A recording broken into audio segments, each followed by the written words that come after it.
This is fucking embarrassing.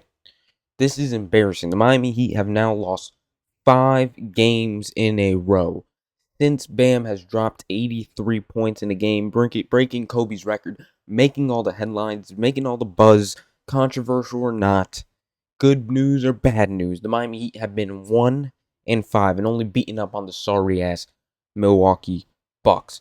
We have dropped 5 straight games in the midst of a run at getting out of the play-in. The main goal of this season, the one thing you want out of this season is to not be in the play-in. And we had high hopes to start with the hot start of Norman Powell in the beginning of the season, the quick tempo offense, this new offense, high pace, starting off 14-7. We had hopes because we saw something different.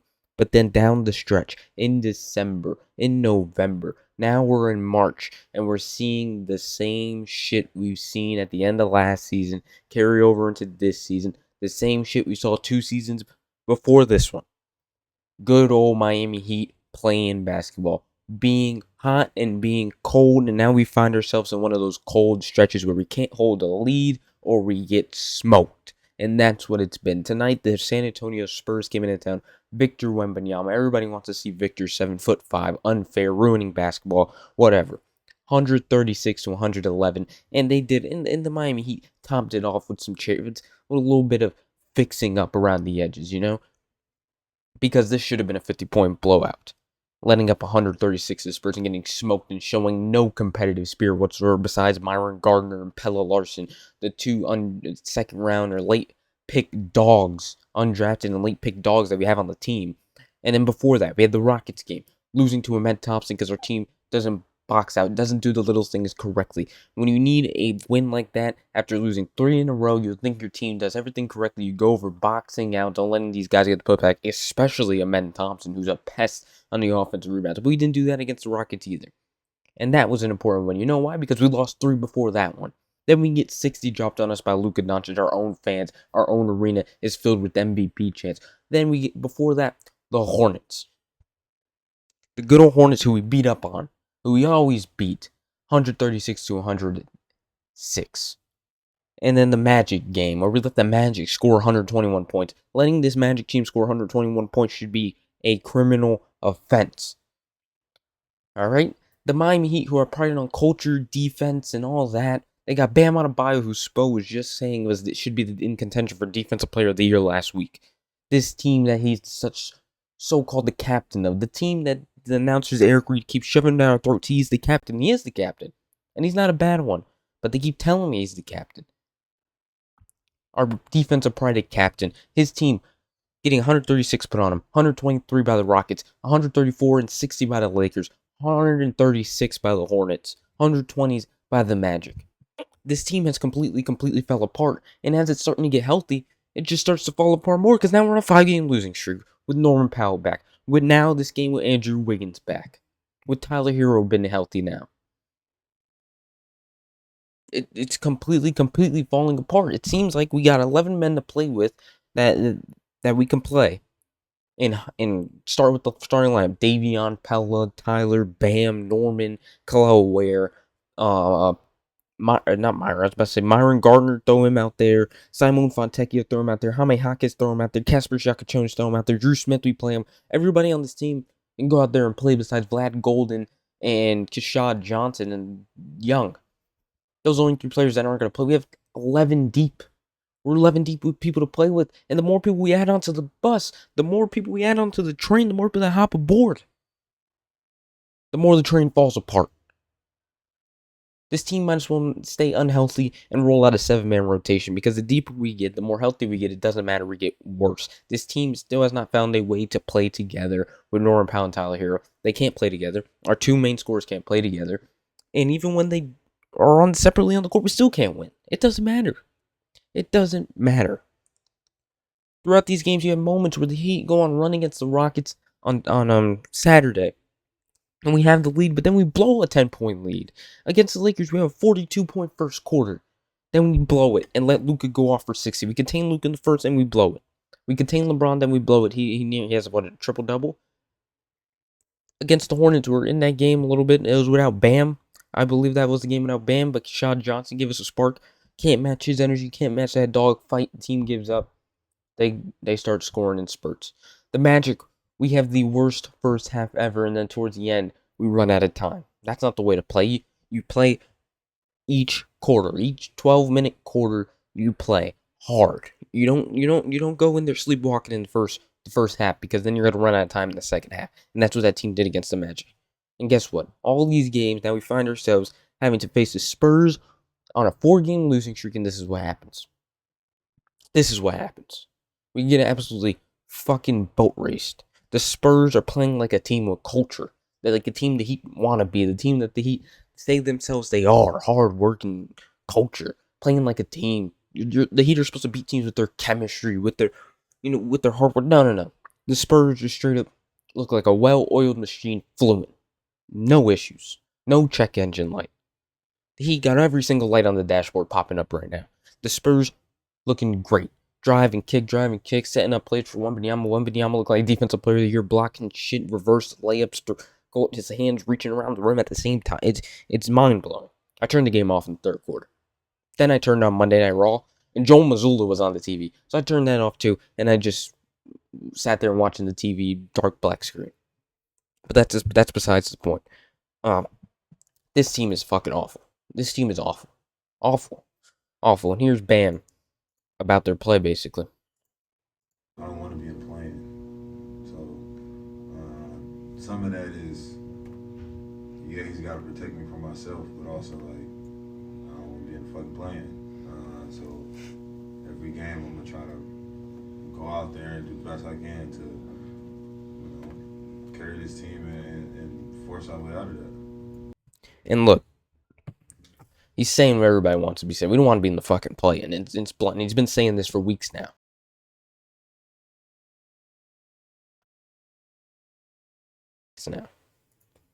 And look, he's been playing hard. He's been having his best stretch of the season thus far in this losing stretch. Is it?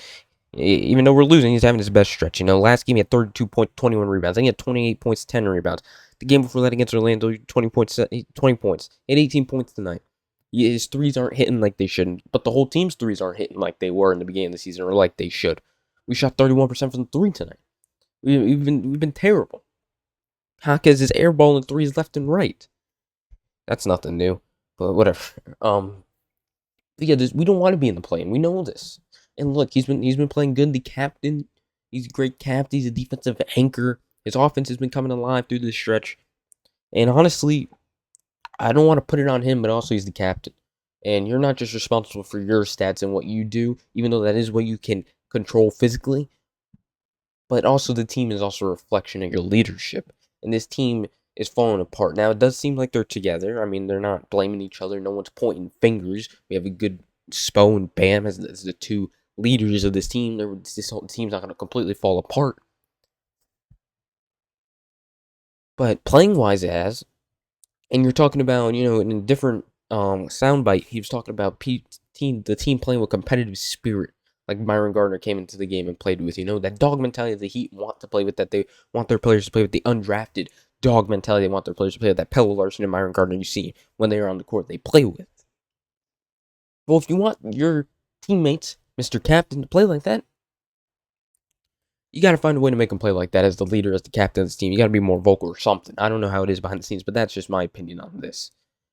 But also, it's not completely his fault, because we got two great scorers out there that's shown they're all-star level scorers that aren't able to work together.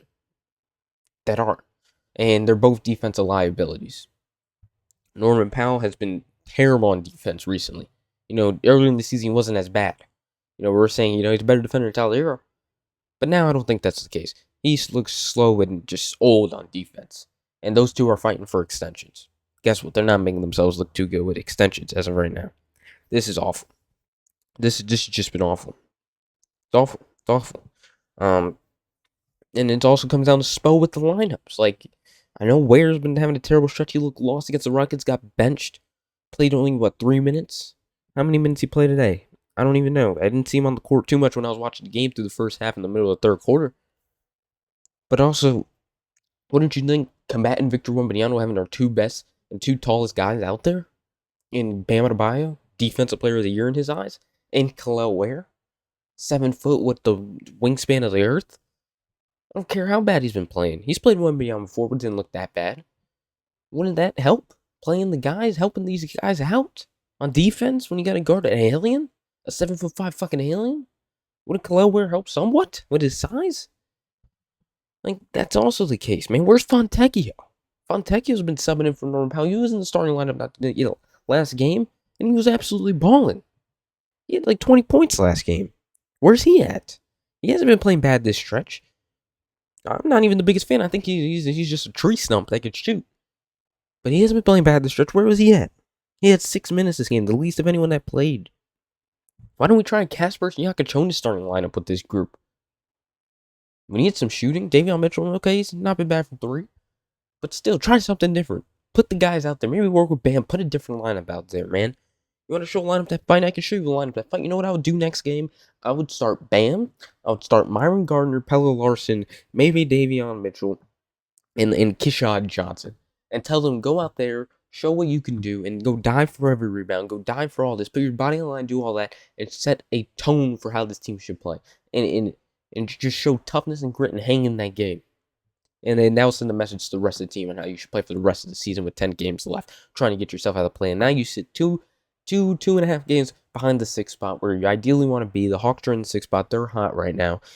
And I think you play them twice now to end the season. But we have the Cavs twice coming up in our next 2 games. We're struggling with size. Imagine Evan Mobley, Jared Allen, and Donovan Mitchell, James Harden now. They're going to pick us apart.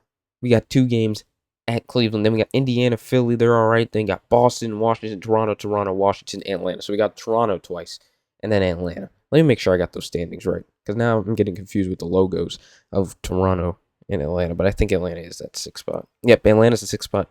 The 5th spot is Toronto. And honestly, I've been keeping an eye on these teams. The Magic just lost to the Pacers. Like, the Magic have been losing games. They lost to the Lakers. They lost to the Pacers. The Raptors, I just won. But I believe they've been losing games too. The Hawks have been winning. But all these teams have been losing games. The Magic have lost 5 in a row. The Sixers have been free falling. But now the Heat find themselves at the worst moment, at the worst time possible, to be free falling with all their players healthy. This is embarrassing. And look, I'm going to cover another topic, which I'll make another video on tomorrow probably. But I would also like to briefly cover it right now. And that's the chatter that's going to happen after this 5-game losing streak. And that's going to be the Heat tanking. And that's a sensitive subject. Because while I love to win, but it's also hard to look at this team and say, why don't we just give up on the season and try to position ourselves and try to let that lottery bounce, that fake-ass lottery ball bounce into our favor and get one of these stacked dudes in this stacked draft. Get a Darren Peterson. Hope maybe if you're fortunate, you're Debansa, I don't know, Boozer, A-Cup. Those are just the top 4, and there's so many others. Keaton Wagler. You're seeing these guys in the tournament. Why don't we just hope something bounces our way? And look, I'm not going to say tank for sure, because I hate tanking. I hate the feeling of losing, as you can see. But I'm also not going to say don't tank. Whatever happens, happens. And if the Heat ended up winning a playoff series, I'm going to be obnoxious as hell. That's why I don't want to dig myself into this hole. Because if I say tank, and then the Heat end up winning a playoff series, I don't want to look like an idiot cheering them on and just talking an immense amount of shit to every Celtics fan I know.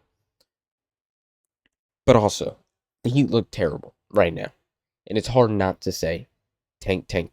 But also, what I don't want people to do is to look at the Spurs and be like, the Heat should have tanked all these years. Because if you think about it, we've been successful the last couple years. Eastern Conference Finals 2020, Eastern Conference Finals 2022, Eastern Conference Finals 2023 in the finals. And the finals in 2020, of course. We have no championships to prove it, but the Jimmy Butler era was pretty damn successful, and you can't say tank throughout these years. Now, you can look back at the last 2 and be like, what are we doing? We had that terrible series, the worst series of all time against the Cavs, and we got smoked by the Celtics the year before that. You could be like, we basically just wasted 2 seasons. But at the same time, 2023 was so special. You were trying to replicate that, and Jimmy Butler got hurt, and then the things that Jimmy Butler at the end. But now it's a serious conversation. It's a conversation to be had that maybe we should start the tanking right now. I don't want the revisionist history of like we should have tanked 2 years ago. But there's definitely a true conversation to be had about tanking right now and starting a rebuild. But I'll make a video on that tomorrow. Other than that, let's hope the Miami Heat dig themselves out of this hole somehow. 5 games lost in a row. We have 10 games left in the season. Hard games against the Cavs, the Hawks, the Raptors. Every game's a hard game for the Heat. I wouldn't be surprised if they lose to the Pacers, who are so obviously tanking. Other than that, I want to go to bed. I don't want to think about this. I don't want to think about the team for the next 2 days. I just want to sit back. I wish college basketball was on right now. I just want to sit back and not think about the Heat and how they're on a 5-game losing streak for the next 48 hours. Because this shit has been embarrassing, this shit has been depressing, and this shit has been terrible. Other than that, it's still and always, let's go Heat.